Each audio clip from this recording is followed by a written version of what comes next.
Pentru mine totul a început pe la 16 ani în Munții Retezat, acolo unde un profesor foarte îndrăgit m-a dus într-o tabără de vară și pe urmă cu trecerea anilor am început să practic sporturile montane, cățăratul, alpinismul, schiul de tură și așa mai departe. Mai apoi am simțit nevoia să înființăm un club în care să putem practica aceste sporturi în mod organizat. Așa că undeva în 2011 a luat ființă CSM Rupi Capra. Mai apoi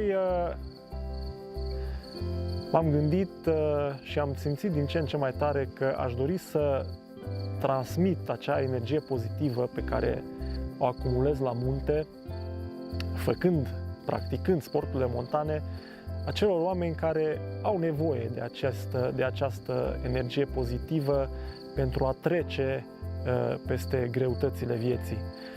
Bunul meu prieten, Alpar Cotono, a formulat foarte bine această filozofie în două cuvinte: Rupi Capra Social. Rupi Capra Social este un proiect de lungă durată prin care dorim să avem o implicare în diferite cauze sociale an de an. Anul acesta am decis să fim alături de Asociația IUPI, o asociație care organizează tabere de recreere și terapie pentru copii cu boli cronice, cancer, diabet zaharat și artrită juvenilă. În 10 iulie pornim în alergare peste munți cu un singur scop: ca să strângem fondurile de tabără pentru 15 copii cu boli cronice. Ideea acestei aventuri s-a născut din dorința de a ne expune la ceva ce este momentan peste percepția noastră de realitate, astfel reflectând ideologia taberelor IUPI și identificându-ne cu ceea ce experimentează copiii din aceste tabere. I-am propus să parcurgem în alergare Creasta Făgărașului și Pietre Craiului și pe urmă, ca o continuare, să participăm la un ultramaraton care se organizează în Munții Bucegi.